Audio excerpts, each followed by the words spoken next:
micrófono. Nachito Chargoy, muchas gracias por conectarte. Edwin Pinto, gracias Edwin. Jenny, ok. Bueno, ya está, arrancamos. All right, thank you, Mike, for doing this. We're gonna start. I'm gonna first say a few things here. This is basically a dream coming true to have you here with us, at least through a webinar. We planned this a few months ago, talking about you coming down here and doing this seminar for us. But again, I thank you so much for preparing this and being with us today. The Dental Academy here in Guatemala is basically to share knowledge, to share experiences with the people that want to attend. And it's been a very nice project that we hope it could go on. All right. So without further, I'm gonna tell you this is the topic that we're gonna talk today, the cone beam application for airway and sleep management. Mike is a specialist in this area, and he will discuss this in detail and some other things. Mike is from Canada. He graduated from the Saskatchewan University in Canada. He then did a fellowship in oral and maxillofacial surgery at the Albert Einstein College of Medicine in New York.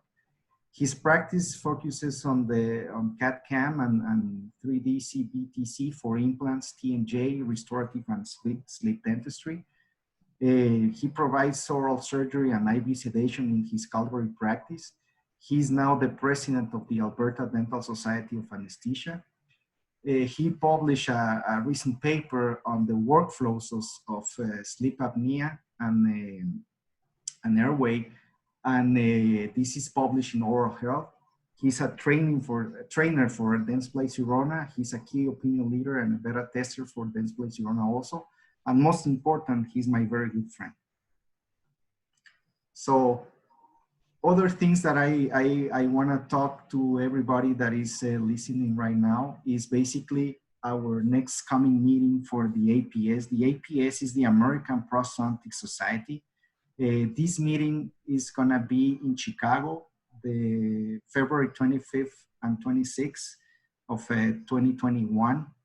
Hopefully by then, everything is gonna be back to normal or back to our new normal, but we hope that everybody joins. The lineup of speakers is amazing.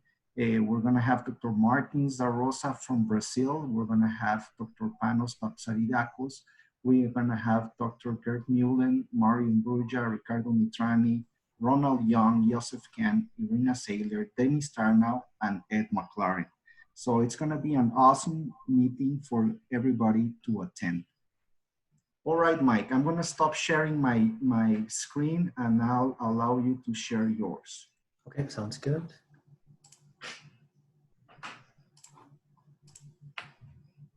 Okay, I'm still waiting for the sharing.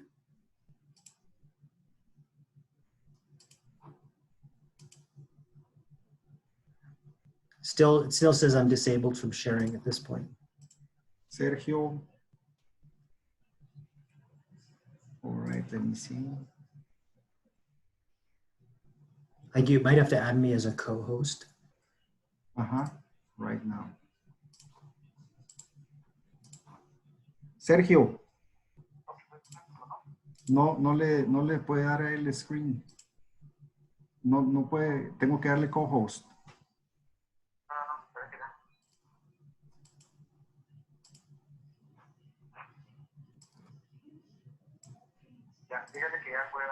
Yeah, Mike. You can do it, Mike. Okay.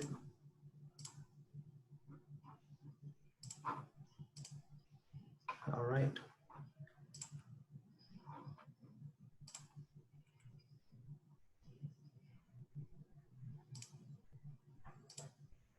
And there we go.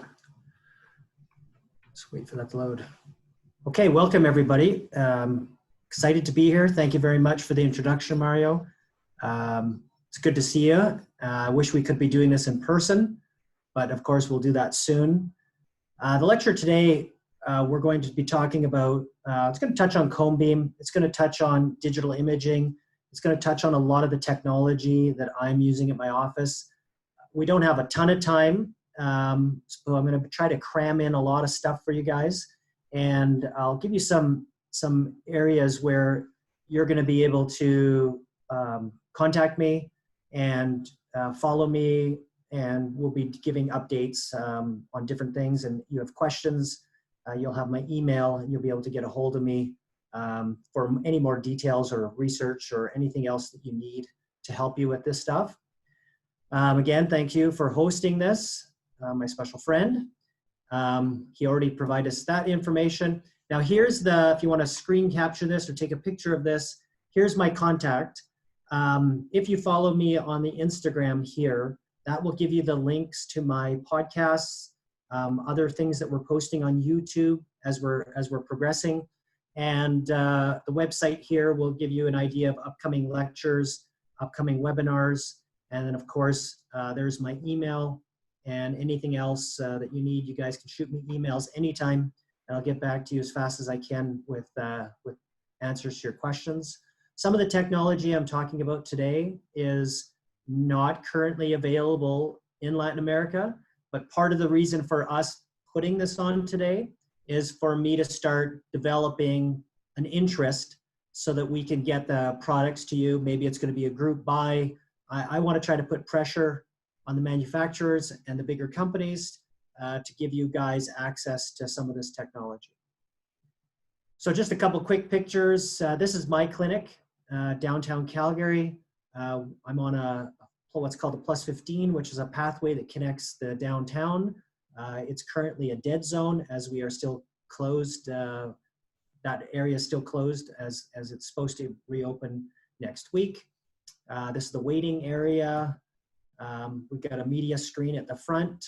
That little window on the right there, that's where I'm currently hiding.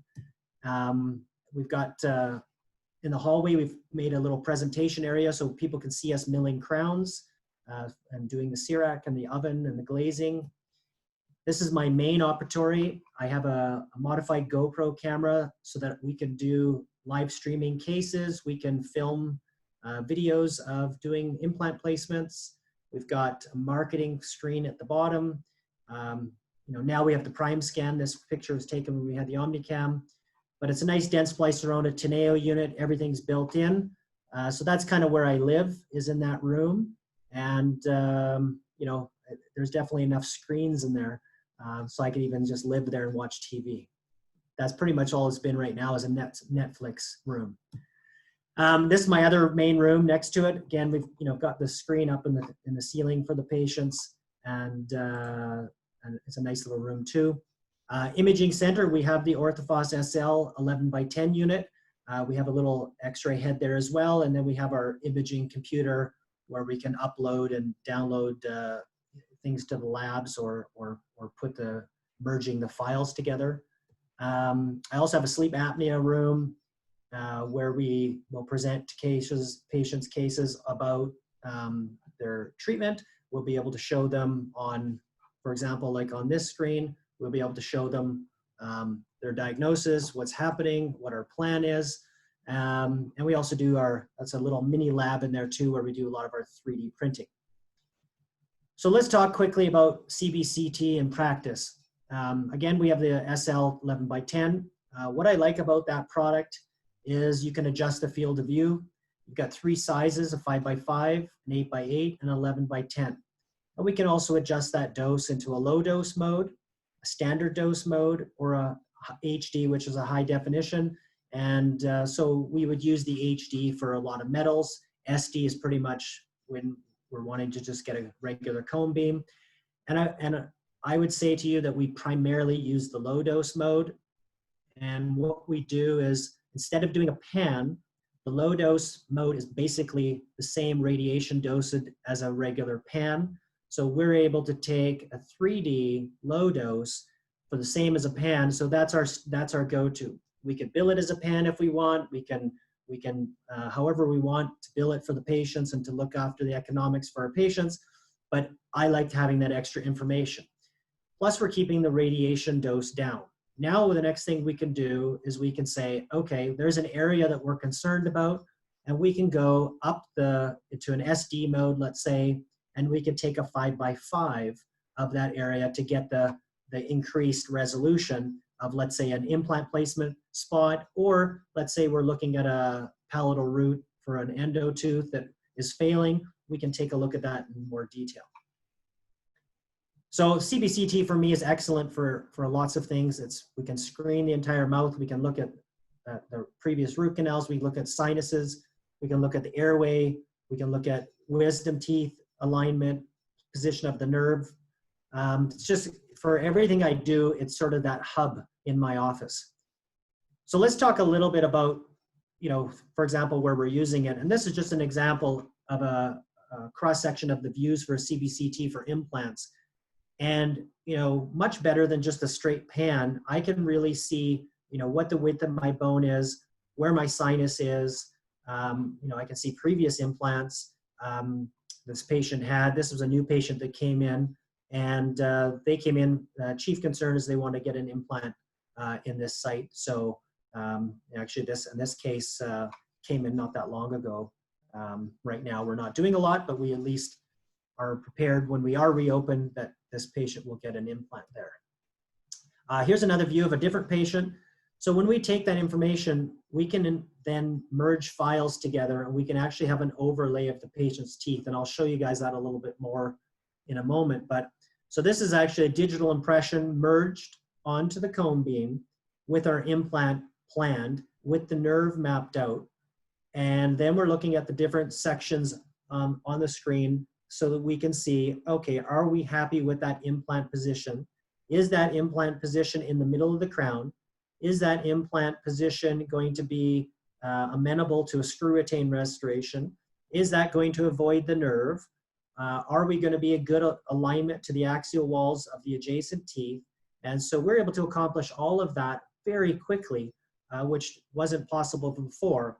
And then I can actually just say, yeah, I like this, and I click it back into my CIRAC system, and I can make and mill out a surgical guide within 45 minutes. So there's a lot of power in our ability to treatment plan and place implants and do implants very quickly, very efficiently.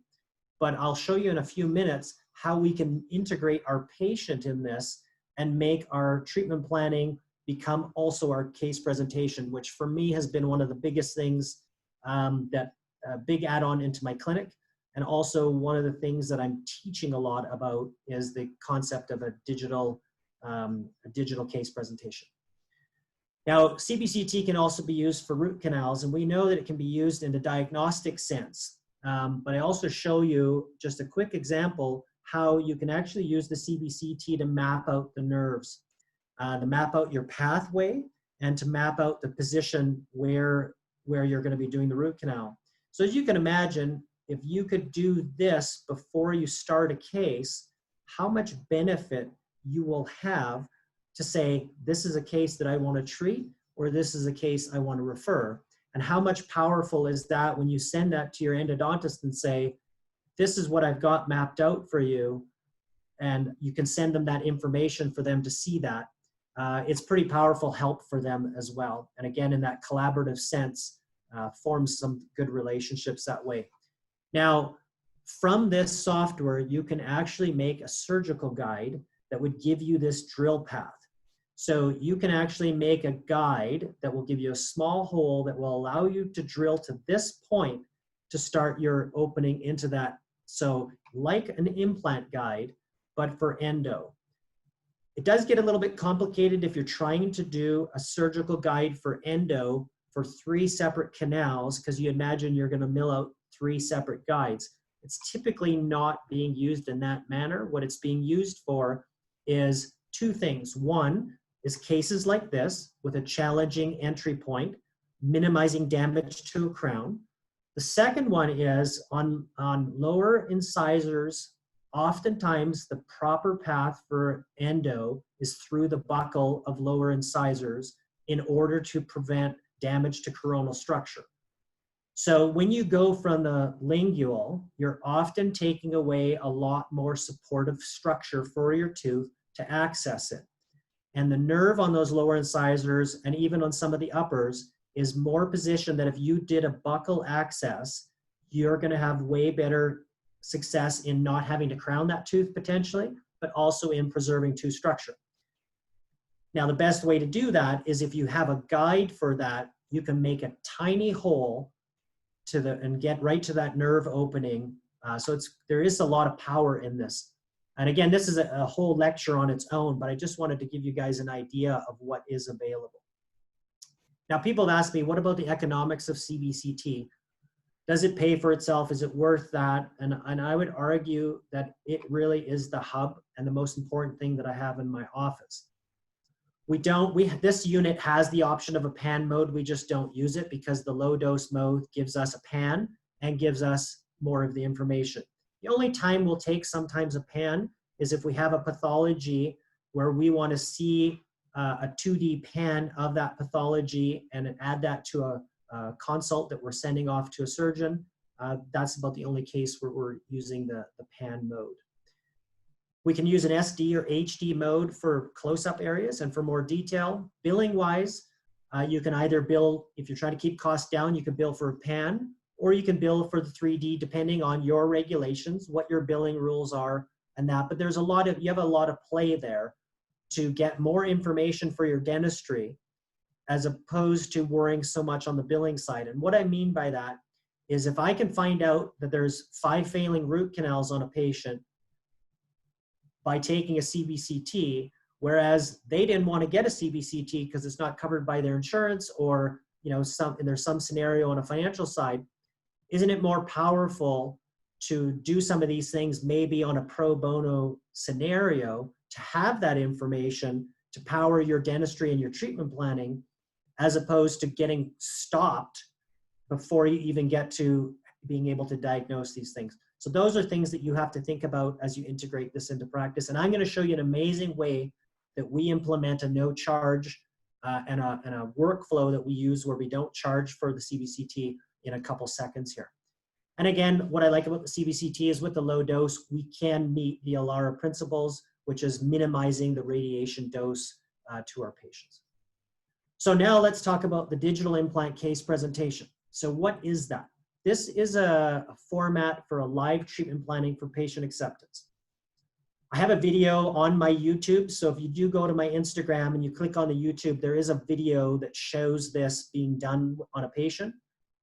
But it's literally 15 to 20 minutes of time for us to do a case presentation for a patient, but literally we would then be ready to place that implant that day, or literally it's 45 minutes from that point in time. And so let's go through how we do that. So what do we need? We need a CBCT, low dose of the quadrant where the implant's going. We need a digital impression, which could be your prime scan is what we're using. And we need a software to merge that. And again, it can be done in minutes, and it's mostly done by the assistant. So the steps are, we're going to be taking a low dose 3D CBCT. We're going to be taking a digital impression. The assistant's then going to plan a crown in the missing tooth site. We're going to put that back, like I showed you earlier, into the software. And now we're going to be able to show this to the patient. And we're actually going to be treatment planning the implant in front of the patient. I used to, when I first got into the technology, the patient would go home, the assistant would say, I've got your files together. It would come to my office. My kids are calling me, wanting me to be somewhere else. And 3 days later, they're like, oh, did you plan that implant yet? I'm like, oh, I forgot about it. Oh, yeah, I'll get at it. Now the way we do this, one, I can't get out of my responsibility. 2, it's planned into my day. And 3, we're doing it right for the patient right there, which builds huge amount of trust, confidence. And my case acceptance, literally, since we implemented this 6 months ago, has been 100%. Now that sounds ridiculous, but that's what it has been so far. And so I will argue, let's say 90%, because 100% sounds a bit ridiculous, but so far in 6 months, that has actually been what our success rate has been. And literally, we're 1 hour from the start of this process, we're 1 hour away from doing guided treatment on a patient. So here's an example of how we do it. Again, if you go to the YouTube channel with the links from Instagram, you'll be able to see this case in a live video. So now we have our views, okay, taking the CBCT. My assistant goes, gets the patient in, she goes in and takes the scan of that arch. She then can design a crown, okay, and we'll often take the upper arch as well, just so that we get the occlusion on the crown proper. But really, we're looking at this one quadrant for exporting. And now we have the treatment plan crown, okay? So next thing that we're doing is we're gonna export that into our software. And the two softwares that we're using is either the Galaxis software or the new CCAT implant. So now we have that implant in position. I've mapped the nerve, and literally that has taken us about 12 to 13 minutes, okay? Takes about 3-4 minutes to get the intraoral scan, takes a couple minutes to get the CBCT, takes a couple minutes to merge the files, but we've got the assistant down on the workflow. Now the patient's sitting in that room that I showed you at the beginning, and we've got this up on the monitor. And so right now, a lot of times I'm just meeting the patient at this point.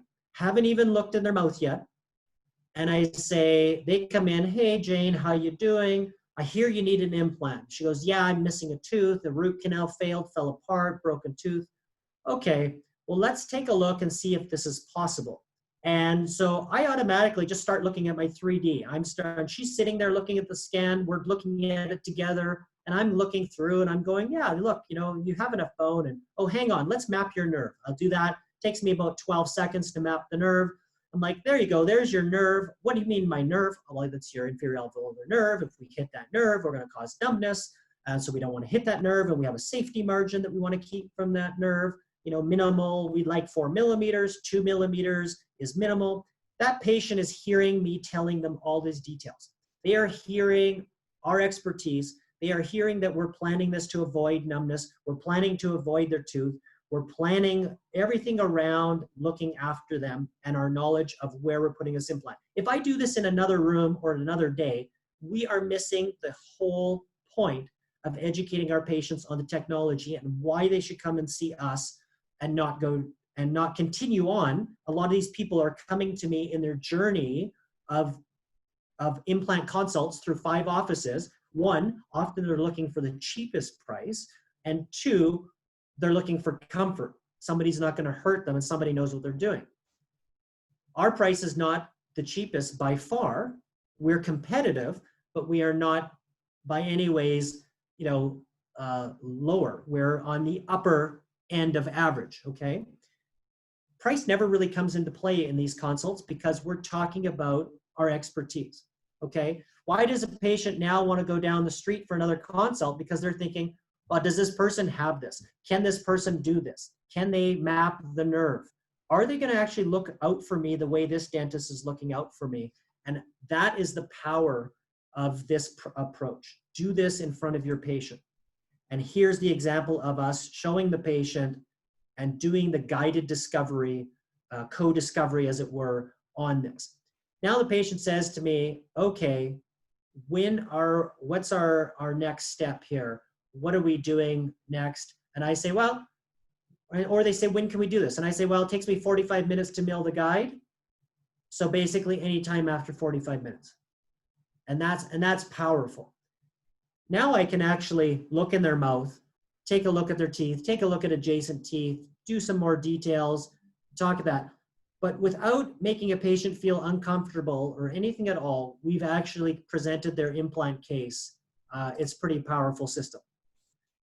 Now, let's talk about CBCT and airway. CBCT with the airway is an amazing tool. Now, we know that when we take a CBCT on a patient, they're standing up and awake. So we have to understand that this is what we see in the image does not necessarily represent what happens to them while they're sleeping. But what it tells us, it's a screening tool. So it tells us that when I look at this patient that has in a range just over 100 millimeters squared of surface, of area at the cross section here, they are quite tight. It also tells me where are they constricted, and I can see the tongue is right in here. And so we can look at tongue and tonsillar tissues and say, yeah, there is a lot of soft tissue that's getting plugged up. So this patient may be a sleep apnea person. Let's talk to them about other concerns, other symptoms, snoring, and then we have that information and the patient sees this. And again, it's a great tool to talk with the patients and educate them. Now, just so you're aware, we can have CBCTs that look like this. All these patients I'm showing you here are patients that have sleep apnea. So you have to be careful because this patient has sleep apnea. Well, this patient looked like they really have sleep apnea. It's not a diagnostic tool. This person is a clue that they likely have sleep apnea. In this patient, we have to go by symptoms and go by what's happening with them, because what this person has is high collapsibility of that airway. So when they go to sleep, this airway is closing down. It could also be that they have lots of jaw laxity, and so that jaw really collapses back as well. Now, a couple research papers I'm just going to show you briefly that talked about this. And so the result of so a study was done comparing cone beam and sleep questionnaires. And there is a correlation between a narrow dimension showing that there is a risk. So is it diagnosis? No, it's a nice way to add into your screening. Second paper said with limitation of selected studies out there that a minimum cross-section area is the most relevant anatomical characteristic in determining pathogenesis of OSA. So what that means is it's that patient that I showed you with a really constricted airway. That's the one you can say, let's ask more questions. So if that patient says they're asymptomatic, you have to delve into this a little bit more, because in 50% only of sleep apnea cases do they report daytime issues.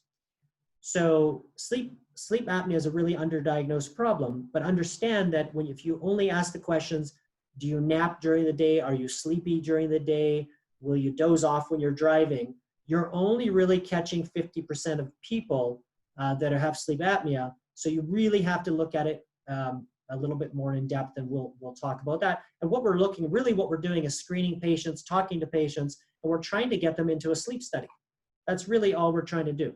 And the sleep study and corresponding with our sleep physician that's reading the sleep study, that really is how we're making our diagnosis. So quick key points for the CBCT and airway. It's good for screening, it's good for visualization, and it's great for the patient to get involved in the conversation, just like the implant case. Be aware the patient is awake and standing. It's not diagnostic. This is where you still need a sleep study for a diagnosis, and you have to be careful that you don't look at your CBCT, you see the green airway, and you say, oh, great, you have a great big airway, you don't have sleep apnea. You really have to be careful of the false negatives. A colleague of mine had a great way to word this. When he sees a patient like that who is a snorer or has symptoms, he says to them, wow, you must have high collapsibility because your airway is quite big, but at night you're having snoring. So it must really collapse. And that is a nice way to verbally spin that information so that we're not just looking at it going, green means good, okay? But an airway with a narrow one, we want to get them into the concept. If they have a couple other risk factors, we want to get that patient screened. Now, there is tools with the CCAT Air software and other softwares that do airway analysis where you can do comparisons. This is a comparison of a patient when they're standing up at rest, and this is with them standing up in the CBCT machine with an oral appliance at their titration point. Does it always look like this with an oral appliance in place? No. Could it look the opposite, that the patient looks like this and when they take one with the oral, it looks the opposite? Yes, that can happen. Why would that occur? It could just simply be the way at what point their inspiration or expiration is occurring while the CBCT is being taken, their neck position, things like that. However, so we're not using this to say, look, this oral appliance is making you more green, therefore it's working. We're not saying that at all. We still need the sleep test to confirm that. But when it does look like this, it makes for nice colors and the patient feels quite excited about it. So it's something to keep in mind. So I'm going to fly through a couple slides on OSA and what we're looking at. So it's a chronic disease that really it can be treated by both doctors and dentists. And the dentist's role in sleep apnea has really been jumping up in the last little while. The reason for that is more research has come out to show that oral appliances have way higher acceptance rates amongst patients. CPAP adherence rates are 30%. So that means that after 6 months of CPAP use, the majority of patients are only using it 30% of the time, and that's only for 4 hours is the qualifying amount. They're finding with sleep oral appliances, the acceptance and adherence rate is close to 80% after 6 months to 1 year, and they're using it for 7 to 8 hours. So we are getting good results with the oral appliances and the compliance rate. Of course, a CPAP is 100% successful, and oral appliances only work in 70% of cases. So 70% of your cases that you want to treat with an oral appliance will not treat out with an oral appliance. Why? Because of the collapsibility of the airway is too great. Could be a BMI issue, or it could be the fact that we just can't bring their jaw forward enough to open that airway, okay? So I mentioned some of these before, that we have a huge population that has not been diagnosed, okay? We have a big population. It's a big part of our population. Studies show anywhere from 20 to 25% of your patients in your office have sleep apnea. And it may be now, or it may be in the next 10 years. It's a little bit more male predominance. And again, it also gets into the women. As we go past menopause, the women rates start to jump up closer to that of males. In the Oral Health Canadian Magazine Journal, I did publish in 2019 in the March. It is on my website that you could read this paper, but it is a paper that we showed a systematic approach to treating sleep apnea using digital technology, and we're going to show that for you guys. A couple quick things on screening. If you start implementing sleep apnea in your office, or if you decide you don't want to implement sleep apnea in your office, understand that there's 20% of your patients that are in your office have sleep apnea. So it is not good practice as a medical person, which we are, to not be looking at this. So what does that mean? That means you have to be screening whether you like it or not.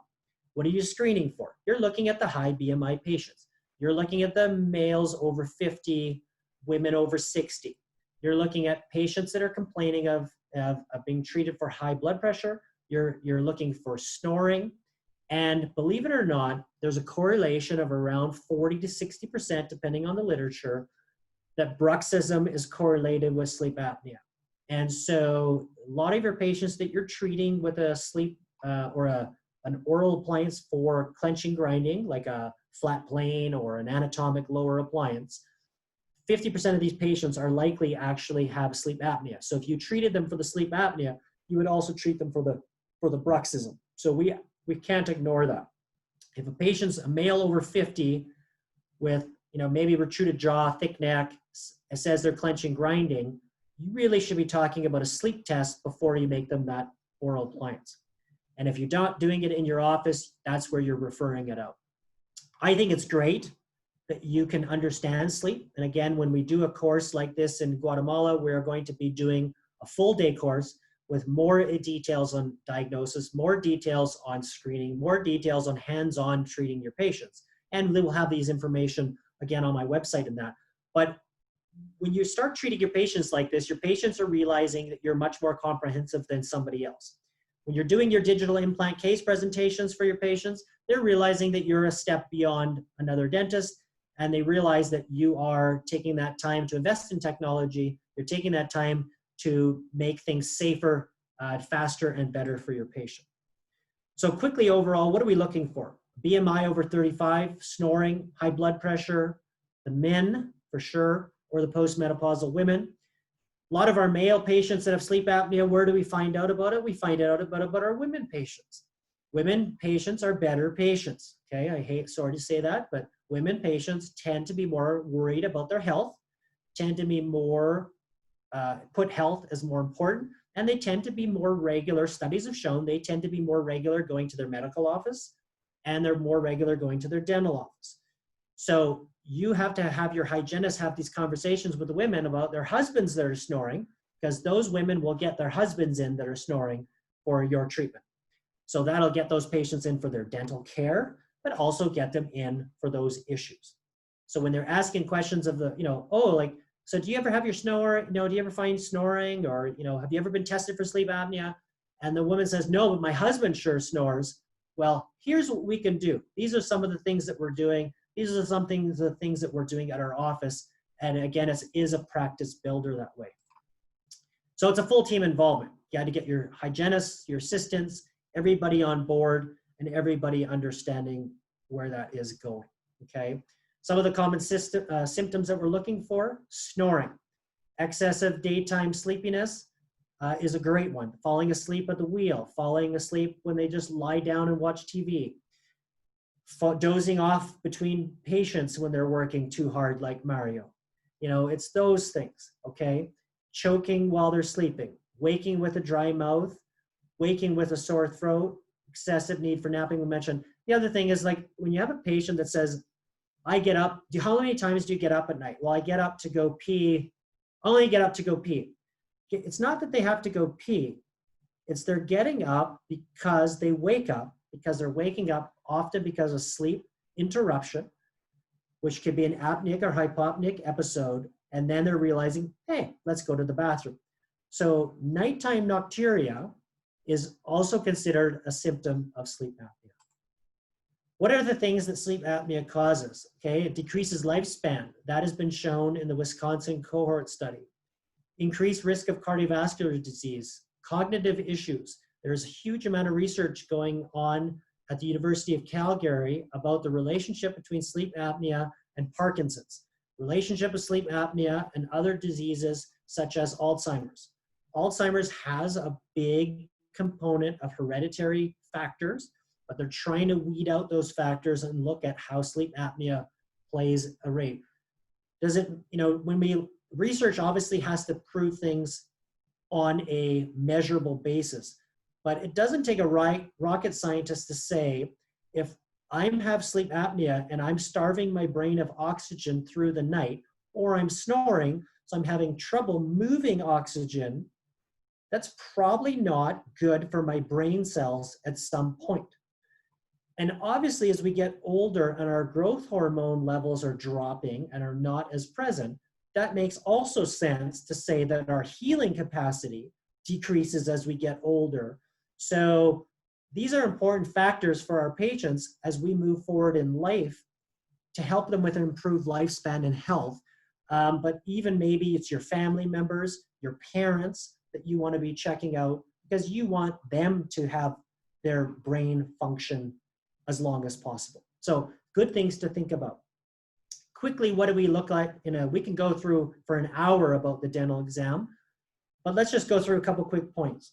That class 2 look, chin throat length, where it looks like they have no chin, at a higher risk. Neck circumference greater than 40 centimeters, that thick neck, same problem. A constricted arch, missing teeth, somebody was a premolar extraction case, palate constricted, tongue position, and of course we're looking at the mallet-patty and tonsil. You have your patient open and you look in their mouth and you cannot see any of the back of their throat. And it literally looks, and you go into that patient, you're like, this is the worst patient in my office, because when I go to put a rubber dam on them, they literally knock it off with their tongue. This is that patient we should be asking some more questions to about their sleep. But of course, that heavy overbite, okay, that vertical drop, where they are just, there's no chin. These are people that we're looking. Signs of bruxism, okay, worn teeth, abfractions. They have no periodontal disease, but they have loss of bone. That's our bruxers, okay? Now, it's also important in the exam, because if we're planning to do an appliance on them, we need to have their gums healthy, we need to have their cavities done, and we need to have enough teeth. Most appliances, 6 to 8 teeth is the minimum we need per arch to make a sleep appliance. There is complex treatments, there is other ways around this. that is for another time, and you can always email me on this, but typically rule of thumb is 8 teeth per arch. So you don't want to be making milled out sleep appliances for patients that still have gum disease, cavities, and they're going to need a bunch of CIRAC restorations. So when you discover your patients that have sleep apnea, it also is a nice push to them to get the rest of their health of their teeth done, because you don't want to be making this expensive appliance for them. And then when they make a new crown, maybe you can adjust the appliance, maybe you can't. So it is a nice push for patients to get their dental work up to speed, and they need to have their gums healthy and stay on a good regimen with their hygienist. Otherwise, they're gonna not be able to use this appliance. So those are the critical things that way. Now, we also want to understand, if we're thinking about oral appliance for patients, what their TMJ is doing and what their range of movements are. Are they somebody that we think we can actually put an oral appliance in? If you can't even get a splint in them on this patient without them throwing up, then they are not going to be somebody that is going to do well with a sleep appliance, okay? So we're going to be pushing them back into more of the CPAP range, okay? Now, let's talk about the simple sleep solution real quick for you. So what we're talking about is we're taking a CBCT as a screening tool. We're also using the CBCT to transfer information. We are taking an intraoral scan, and we are doing something that most of you probably haven't seen before. We are doing what's called a theragnostic test, and we're going to talk about that in just a moment. Now, I put this up there if you guys want to take pictures of it, or if you want to email me for me to send this to you. This is a fabulous, I could talk for a half an hour. I could just put this slide up and that's my talk. This is the basic workflow of treating sleep apnea. So this is one thing for you guys. If you can understand this slide, you're good to go. But I'm not going to delve heavy into it, but understand this concept. We do a sleep study. We need to have that diagnosed by a sleep physician. And if it comes back, sleep physician says they have OSA, then we have an option and we have an obligation for our patients, with CPAP being still one of the medically approved devices, to say, hey, CPAP treats 100% of people. It's 100% successful, but you just have to use it. So you get them on a CPAP trial. If they fail the CPAP trial, now you're coming back into this discussion point of an oral appliance. If they do well on the CPAP, you're moving down with the follow-up and you're done. They're treated. If we get into this oral appliance option, we want to wean out the 30% of patients that cannot have sleep appliances. Sleep dentistry has struggled, okay? And doing a sleep dentistry and treating sleep has struggled because you get that one patient that keeps coming back for adjustments, titrations, and is angry because their appliance hasn't worked, because you took on a 30% case that is actually not treatable with an oral appliance.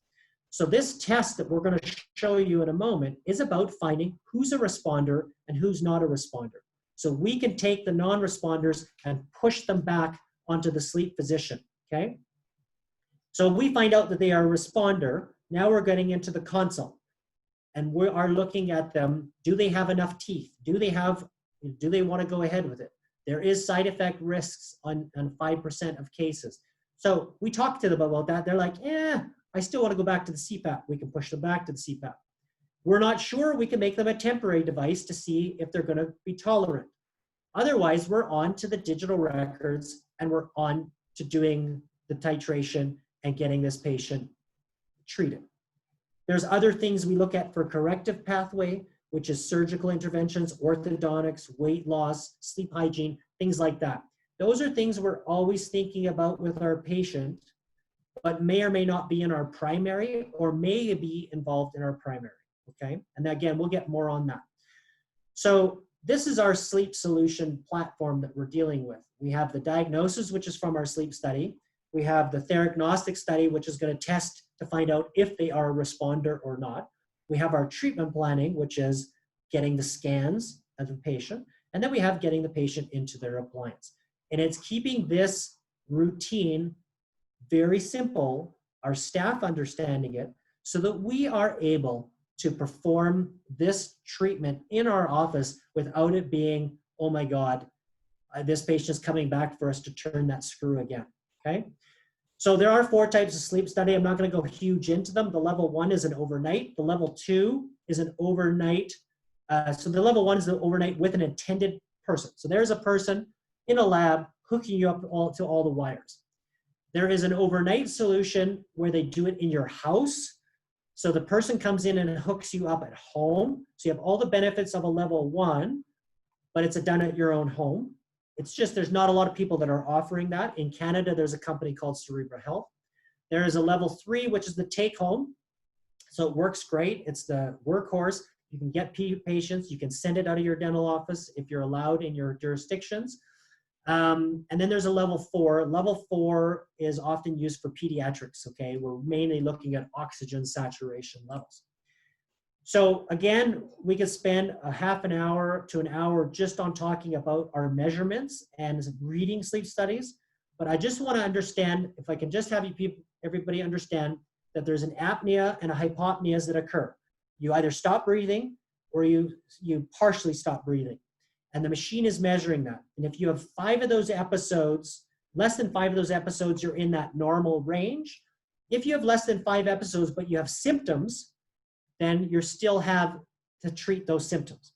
If you're in that 5 to 15, you're classified as mild, 15 to 30 is moderate, and greater than 30 is severe. So just know we're not going to get into details on how these measurements are done, but understand this is a gauge for us to measure the severity of the sleep apnea. Okay, it's for us to understand what the gauge, the level of this patient's disease is. The diagnosis is done by the sleep physician. In our province, in our country, we're not allowed to diagnose. We are allowed to administer the sleep test, but we have a sleep physician we have a choice of sleep physicians on our portal that we can read our sleep studies within 1 or 2 days, and then they will email us back a report. And now that we have the diagnosis, we can move forward in the process. The results of that diagnosis might be the patient's mild, maybe it's just adjunctive care like humidifier, Flonase, nasal care, treatment like that. Could be a CPAP trial, or it could be either CPAP or an oral appliance. And we follow that lead, and then we have that discussion with our patient. So if the next choice is the oral appliance, we need a position to or we need to titrate.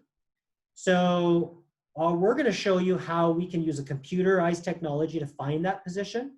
And the other way, the titration, is that old method where, and it's still a fine method, and it's only available, like again, this is only available in North America, what we're talking about, but you still need, it's important to understand the theragnostic approach in understanding about trying to avoid those cases that aren't going to treat out.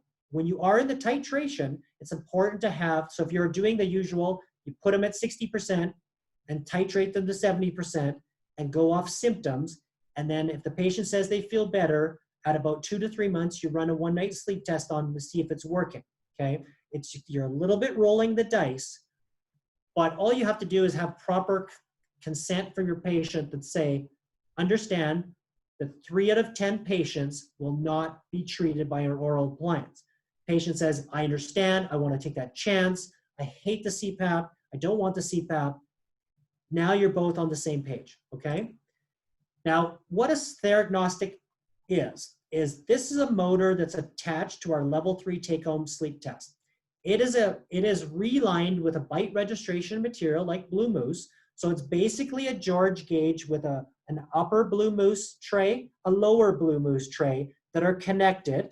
And then the motor is able to move, and overnight moves the lower jaw into about 300 different positions, trying to find, and it's running like an AI-based sleep study on them through that entire night to find out where that lower jaw should be.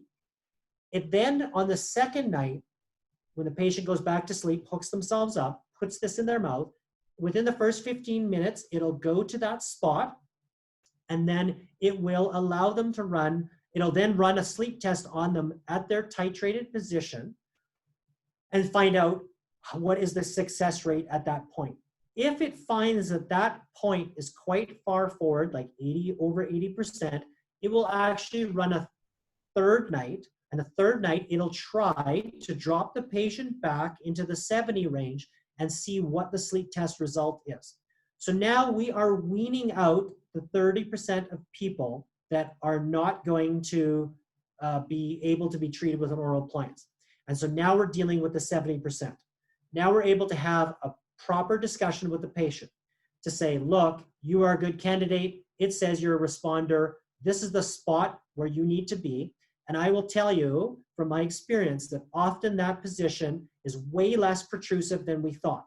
In a lot of cases, we're at 40 to 50%. My average treatment position on protrusion is about 40 to 50%.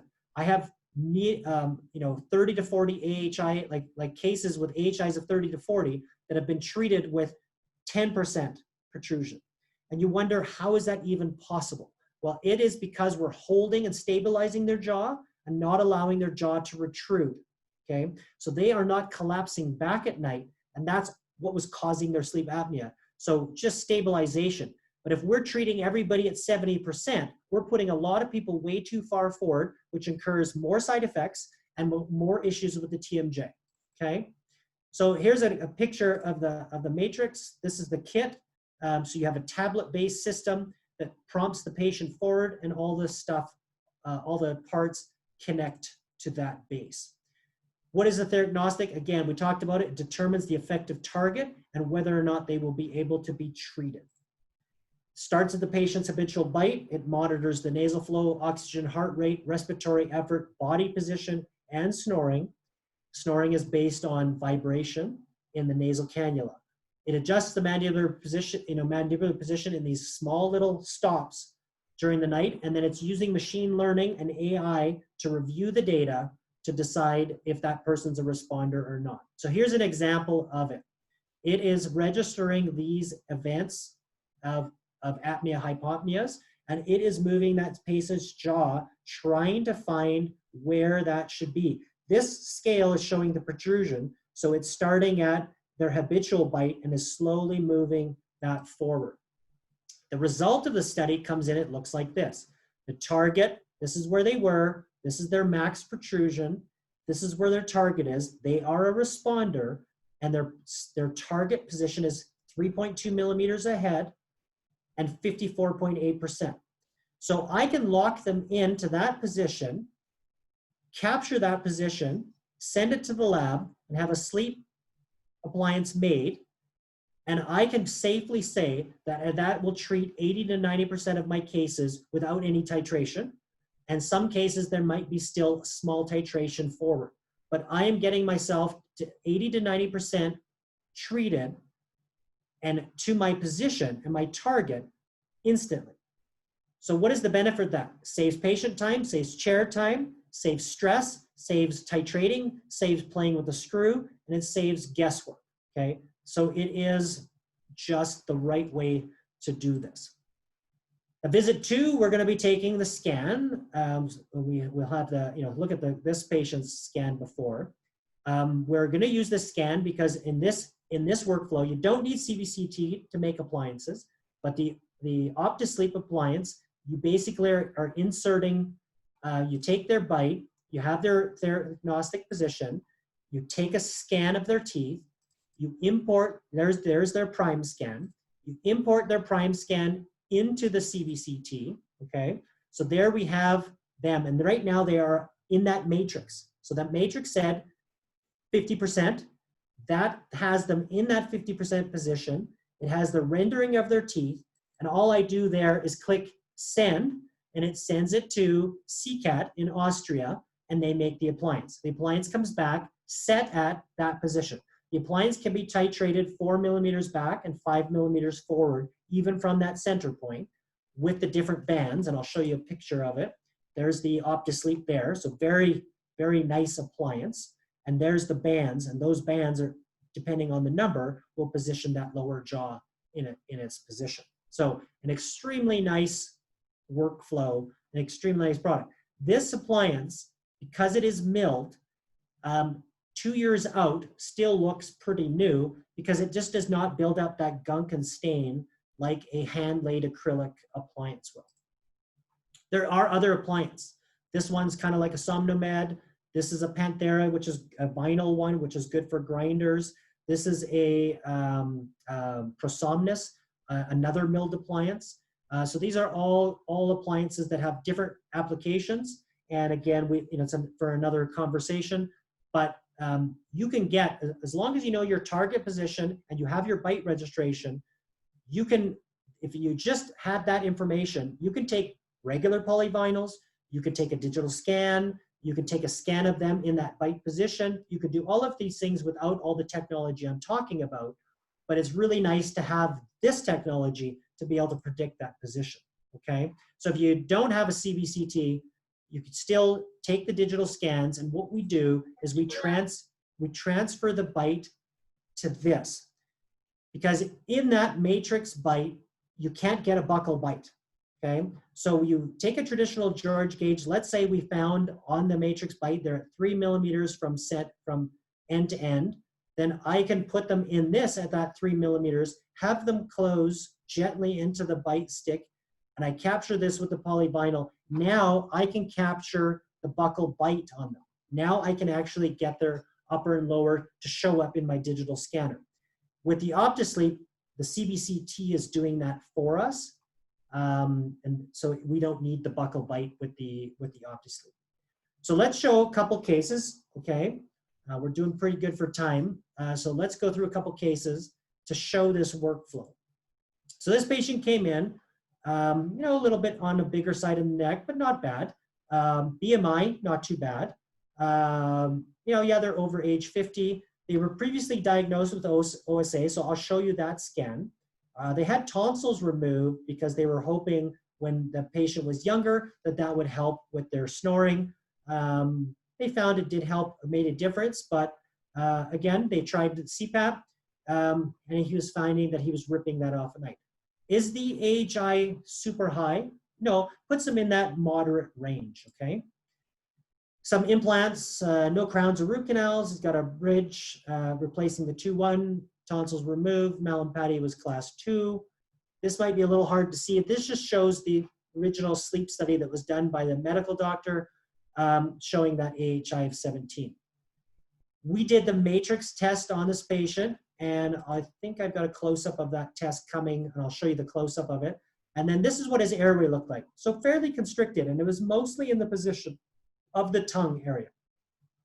This is what the response, he is a responder. This is what the matrix 2-night test showed us. His target was only 0.4 millimeters ahead of his centric position. And so it's only at about a 45%. And we're basically treating him at end-to-end bite, okay? Now, this happens to be what his post-scan looks like. Yes, it's much better, but we're not really concerned about that. It's really how our sleep study is. We can show the patient, this is what it is in the oral appliance, and this is what it is prior to. This is what the patient looked like in CO. You can see the worn teeth, some clenching, grinding, a little bit, of the abfractions, a little bit of the bone loss in these corner areas. And this is with the matrix appliance in place. So minimally bulky, minimal coverage of the teeth. It's good for lip competence. Some of those old sleep appliances, they look like a boxer's night guard or boxer's sports guard. You wonder how in the heck can they close their mouth? This is something that's really comfortable for the patient.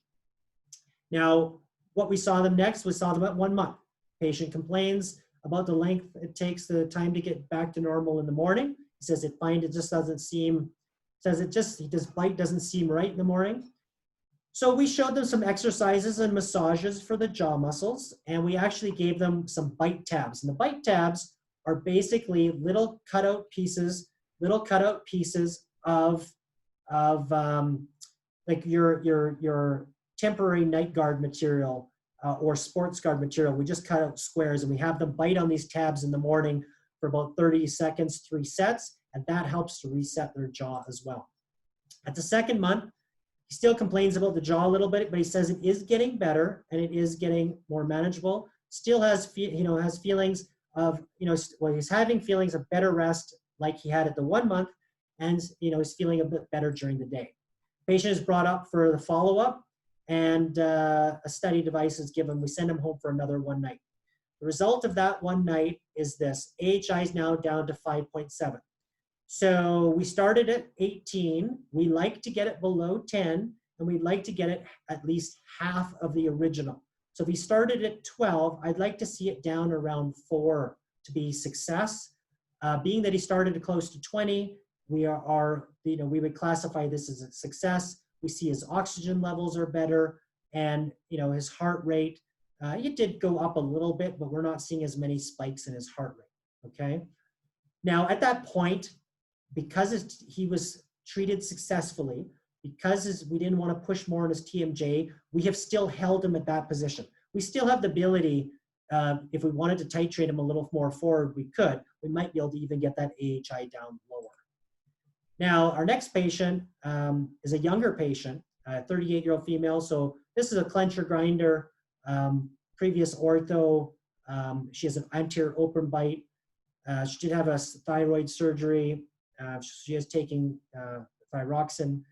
Neck was pretty good. At this point, when we look back at this case, she hadn't filled out the weight.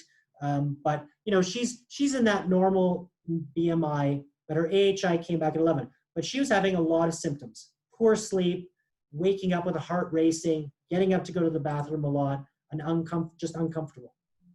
But again, a 38-year-old patient. So we did a scan on her. Yeah, there's some narrowing of the airway. The overall morphology is pretty good. And again, we're seeing it happening in the area of the tongue. We do a theragnostic test. The result of the theragnostic test is it wants her 60% forward at the 3 millimeter mark. So we go ahead, we talk to the patient about different options. She decides she wants to go in oral appliance. She absolutely does not want CPAP in her bedroom. And this is a scan of her with, and you can see the jaw position, and she's actually wearing the matrix tray for that scan. That is a before and after on it. This is her open bite as she is. This is the appliance in place. And then this is our study after 3 months. She's now down to an AHI of 1.2. Feeling great, sleeping good, no more clenching, grinding issues, less headaches, doesn't wake up at night, just feeling like a better person, more like herself. Again, this is my contact information. I actually kept it pretty on time. I know I went fast through some of this stuff, but I really wanted to show you guys what I'm doing, some of the cool stuff that we've got going on with Dentsply Sirona and some of the other companies that I work with.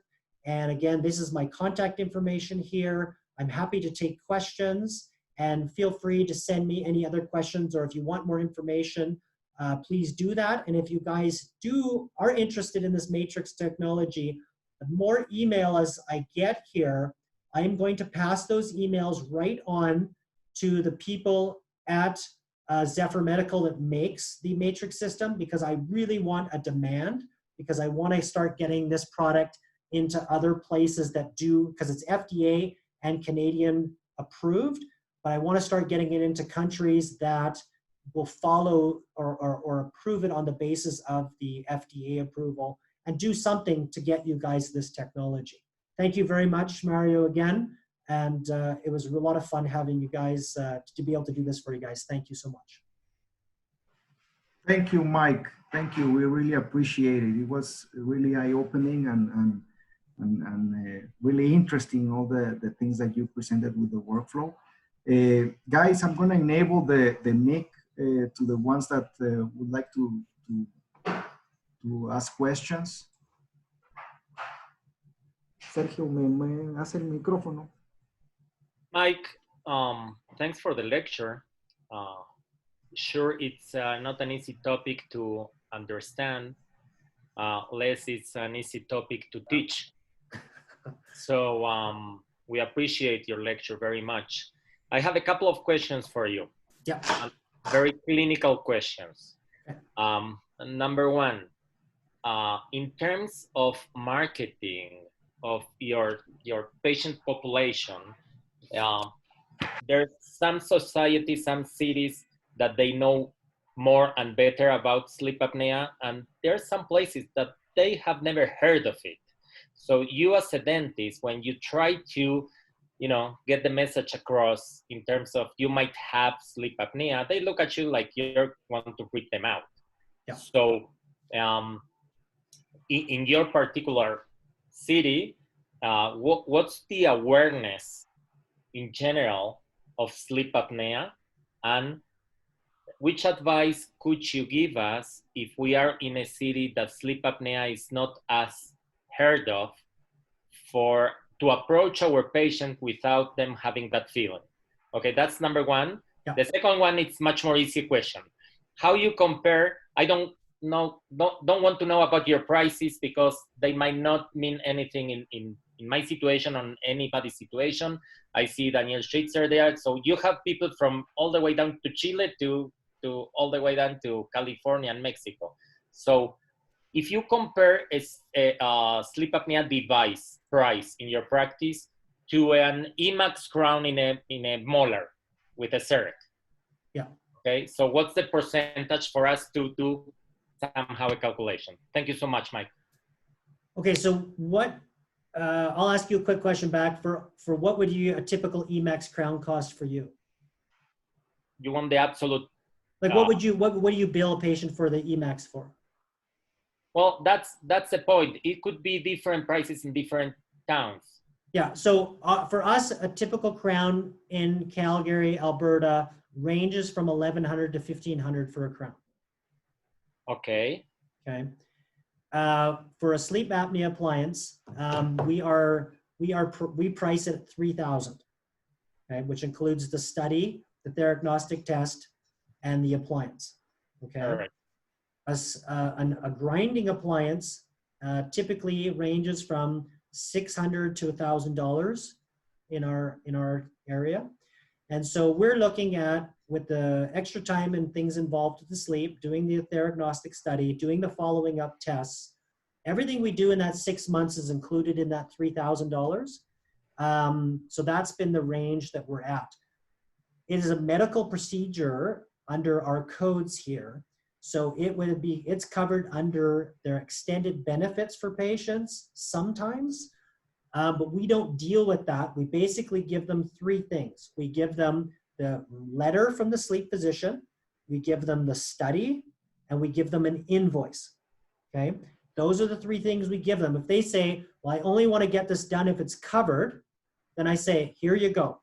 Here's the invoice for how much our treatment is. Here's the results of your sleep study, and here is the letter from the sleep physician saying that you have sleep apnea. They need those three things. They take it to their medical insurance, and sometimes the medical insurance will say, and a lot of them are covering up to either one CPAP in a 5-year span or one oral appliance. Okay, so if they haven't used their CPAP amount, they will give them up to $3,500 towards their care for an oral appliance. Okay. Right. Yeah. So in the price points, that's where we're pricing out. We're trying to do it as a one price thing as opposed to breaking it down. But we often are, if we get a person that's a non-responder, then we are still having a baseline cost to say, okay, we're doing $400 for the theragnostic test. If it comes back you're a non-responder, that's it. We're done there. And we'll often waive the price of the one-night study just to get that sleep study. It's the same thing with the CBCT. If you don't let you take the X-ray, there's obviously always radiation concerns. But if they don't let you take an X-ray or a 3D CBCT on them because of financial, you're missing out on all the diagnosis and the information that can help you with that patient.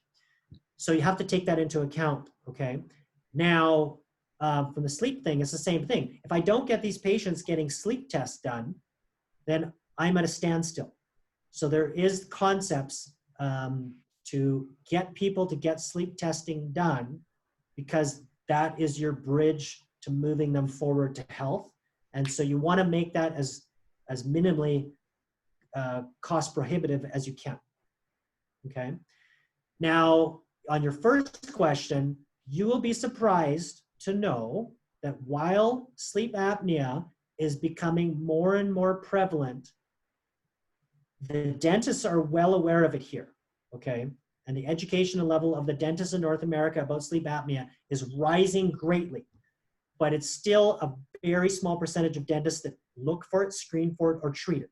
The percentage is still around 5 to 7%, okay? So way less than you would think, okay?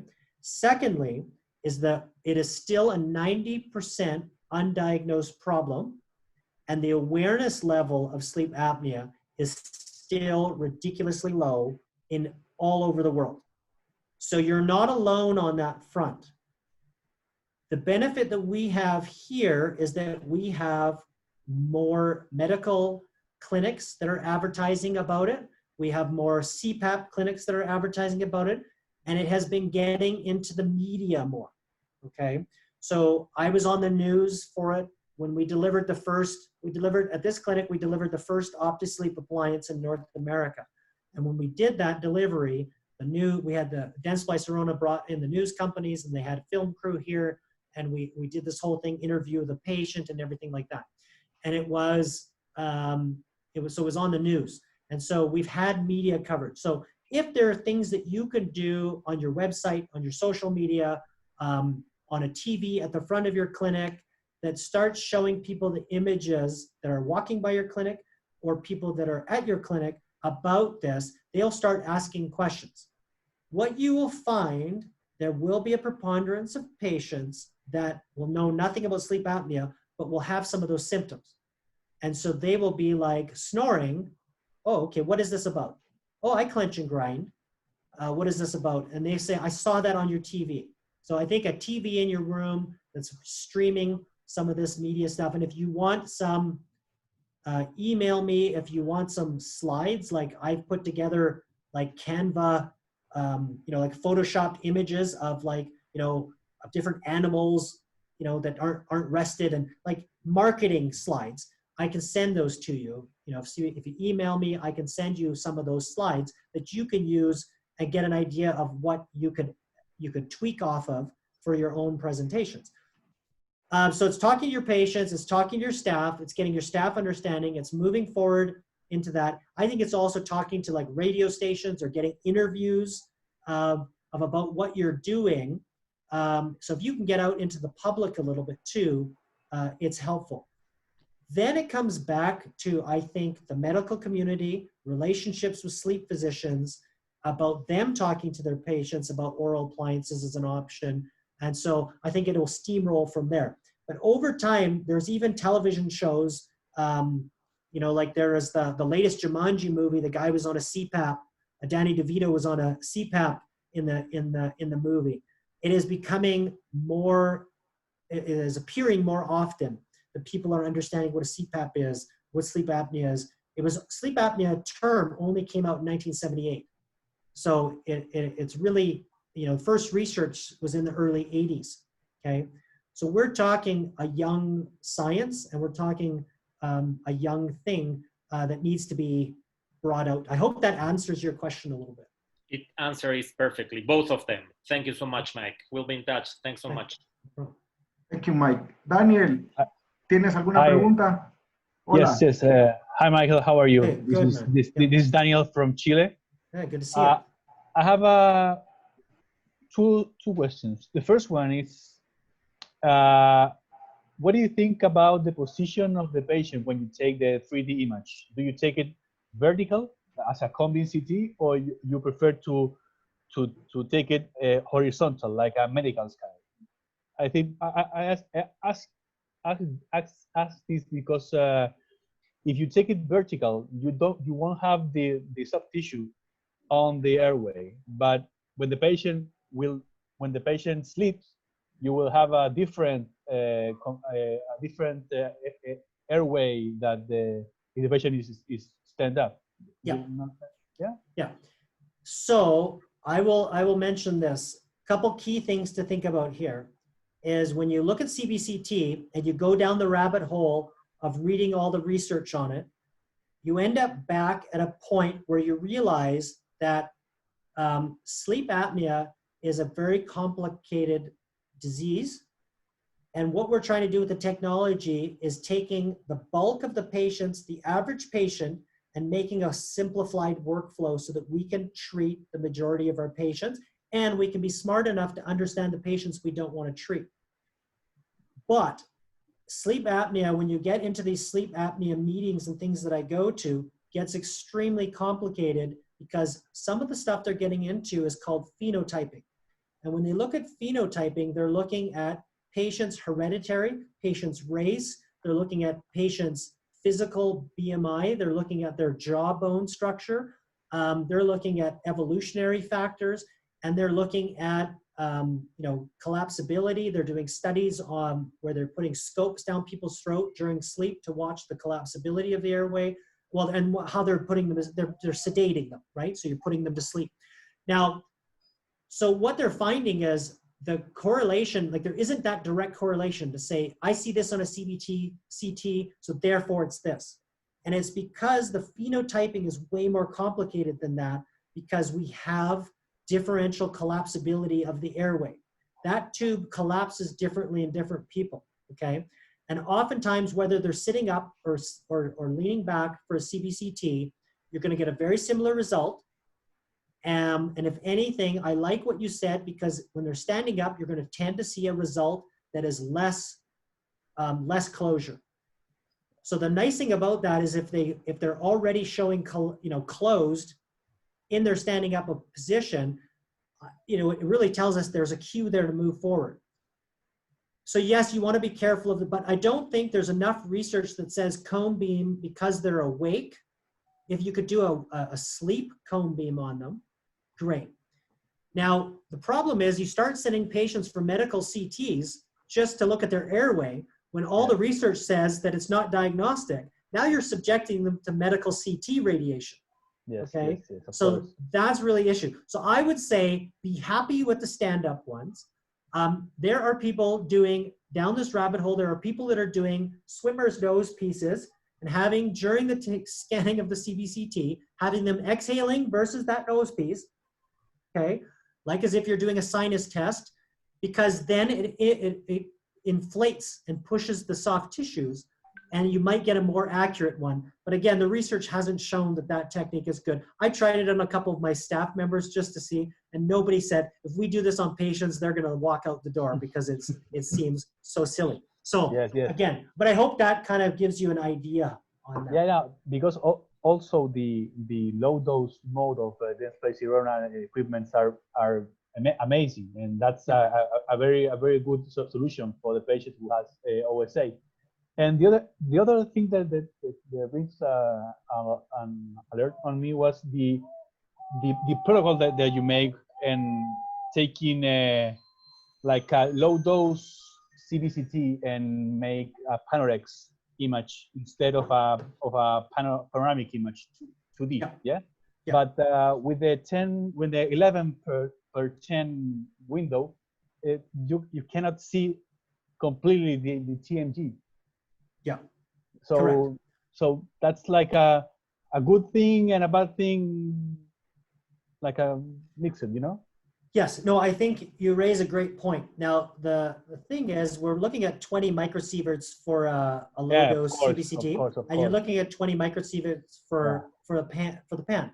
Yes. Now, the standard dose CBCT, you're looking closer to 60 to 70, right? Yeah. So even if you did a 2D, both a 2D pan and a 2D 3D, you're still keeping that dose down. Yeah. My argument is, and what we tend to like to do, and it's a habit thing too, and it's about what you are used to looking at, is we have been taking the low dose 3D as our reference film. And then with the SL, you can also do lateral joint shots, which is basically like bite wings of the joint. And I will do an open and closed of those. And I find that if I want to see the TMJs, I'm doing the low dose 3D CBCT. And if a patient has any TMJ symptoms or anything clenching, grinding related, we'll do the lateral joint shots as part of our new patient exam. Perfect. Then I find I have an open and closed, right? And then I'm aware, okay, I see the anatomy a little bit more accurately. Yeah. Thank you so much. No worries. Jóvenes, ¿alguien más? Somebody else have a question? Alejandro, tú levantaste la mano. ¿Qué tal? Buenas tardes, ¿cómo están? Hi, Dr. Michael. Thank you very much for your conference. This was very Puedes great. habilitar tu video, Alejandro, así te vemos. Listo.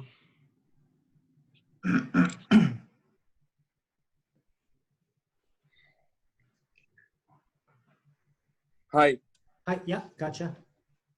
Hi, Dr. Michael. I have a few questions about your software. I am an oral and maxillofacial surgeon, so it's been reported that orthodontic surgery is a very great treatment for OSA patients. So in your clinical research, you have something about that, or the software has a comparison of comparative images of people who were with orthodontic surgery? So good question. Now understand that maxillomandibular procedures are exactly as you say. They have shown success rates up to similar to an oral appliance. Okay, so you're getting in this 70% range of being able to treat cases. When I showed that comprehensive slide on overall treatment modalities, on the left side of that column was corrective measures. And so corrective measures are the things that we're constantly thinking about. Those are the things that we're constantly running up in our mind when we're looking at our patient. So I 100% agree with you. If what your point is, and I'll say to you 100%, is your concept is absolute gospel for patients, younger patients. Because, and I'm going to say this in a way, that not necessarily this surgery, but the concept of arch size, space for the tongue, and development of the arches needs to be done at a younger age.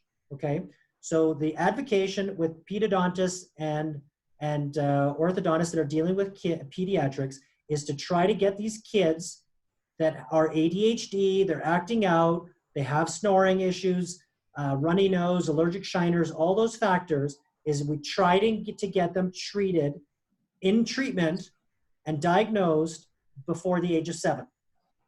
Okay, because a lot of times the ADHD and issues like that will reverse themselves if you can get kids in treatment age 7. So I think it's important in our younger patients to get their arches developed, get them into pediatric dentists, get them into orthodontists at a young age, not just to say, hey, are they going to have crowding, but is this patient from a skeletal size? And a lot of the ortho, like Dolphin and a lot of these imaging programs, will be able to do that analysis on them and say, this patient falls into this category, and we have to be more cognizant to get them treated early.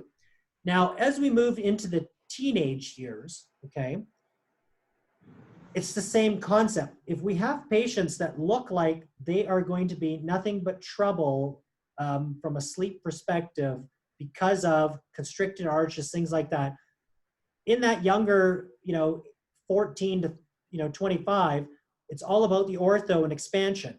But when we get to the point where, past the age 13, 14, we're not getting much more expansion. Now we're looking at the orthodontic approach. We want to get them to see an oral surgeon, especially with symptomatic people. We also have to look at their tonsils, right? Is this a soft tissue issue that we could treat that would help too? So it's really about diagnosing in our young patients and in our teenagers and young adults, these concepts of their arch size, teeth alignment, teeth position, space for the tongue, looking at imaging and all that technology to try to weed those patients out. Now, when we get into the older patients, okay, I've just had a conversation with a guy that is orthodontic surgeon out of Belgium and was teaching a webinar on this concept. When it gets to the older patients, we are dealing with scenarios they will try alternatives first, because the morbidity and the issues with surgery you look at other options. So what he'll do is in his workflow is he'll look at the ENT options. Okay, is there options for this patient? Yes or no? Then he'll look at the jaw position and sizes and look at and do all the measurements. And he uses it, and I don't have the information right in front of me. I can send you what the name of the software is, but he uses an orthognathic software that will do, and you may know about it, but will do the jaw surgery virtual. So he'll actually be able to move the jaws and do a sagittal split and a Lefort 1 or Lefort 2 on this patient on the computer. Mm-hmm. Okay, and I don't know if you've seen that. So it was for me, it was the first time to see that technology. So when he's doing that, he's actually seeing what can he do with the job and the position. What kind of gains is he going to get? So there's more assessment that's being able to be done. Now, from his workflow, if he tries an oral appliance and if the patient doesn't respond and fails on CPAP, but has all these underlying issues, then he goes the corrective route, which is either going to be ENT work or he's doing jaw surgery. And that is where he has fitted into his modality. As a dentist, as for me, when I'm looking at my patients, if they have, like the bite that I showed you on that patient, yeah, there's some issues. He's a tight bite. There is some issues, but generally his bite is okay. Okay. So if I can treat him with an oral appliance at a minimum protrusion rate, to me, that seems like a better way to go with less morbidity, right? But if I'm not able to get success that way, or if the patient's like, but it's still part of your conversation, it's still part of your treatment planning. If I see a patient with just ridiculously collapsed arches, and I say, hey, let's get you into an orthodontist, let's get you into a surgeon, let's have them review those options and go through that with you, it's important to still give people those options. Okay. What are your thoughts? Sorry, what? What are your thoughts? Does that make sense to you? Yeah, because my question is because many patients ask me because they don't have a very great adaptation of those appliances for snore and sleep apnea and many things like that. And I don't know, I always think like in my hands, the thing that I can do for them is double jaw surgery for corrective OSA movement and correction of the upper way. But I would like to know if you have many cases with that, the patient that you have with those appliances that are very, it looks very great for me. I think the person or the patients can afford for that. But there are many patients that are not gonna adapt it to those appliances. So yeah, I think it all comes back to talking with the patient, screening the patient, looking at options, having that conversation, and it will be geographic. There will be areas where more of these surgeries will be done because access to it is there. For in our neck of the woods here, it's about a 14 to 16 month wait to get in for that surgery. So if somebody said they needed that surgery in Calgary, to get that surgery would be 2 years. Okay. So can you imagine if you have a sleep apnea patient that you want to treat, you have to treat them somehow for those 2 years until they have the surgery. So now you're looking at either a CPAP or in some of those phases, it could be an oral appliance. You see what I mean? So in different demographics and different areas, access to the surgery may not be timely. You still have to treat that's the our sleep problem apnea. here. Yeah. Well, But it's thank great. you very much. But oral maxillofacial surgery is successful. It does great, has great research behind it. Yeah. And if you email me, Yeah, I will and then I will, the surgeon that's in Europe there that does a ton of this, I will link you guys up.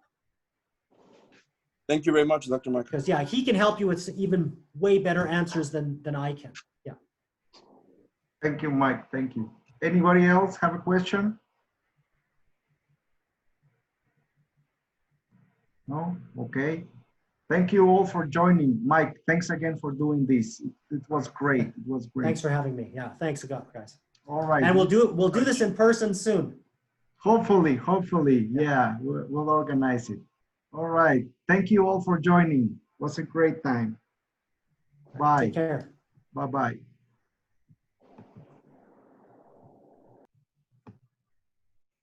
Gracias, Mario. Increíble todo. Qué bueno que les gustó. Yo creo que estuvo de primer nivel y es un tema que no todo el mundo tocamos, así que súper al lugar que lo presentaron. Qué bueno. Un abrazote, pues. Nos estamos Vale, comunicando. gracias. Saludos Bye, a todos. bye. Gracias. Bye, Nacho. Bye, Nacho. Qué bueno verte. Un Bye, abrazo. Néstor. Bye. Saludos.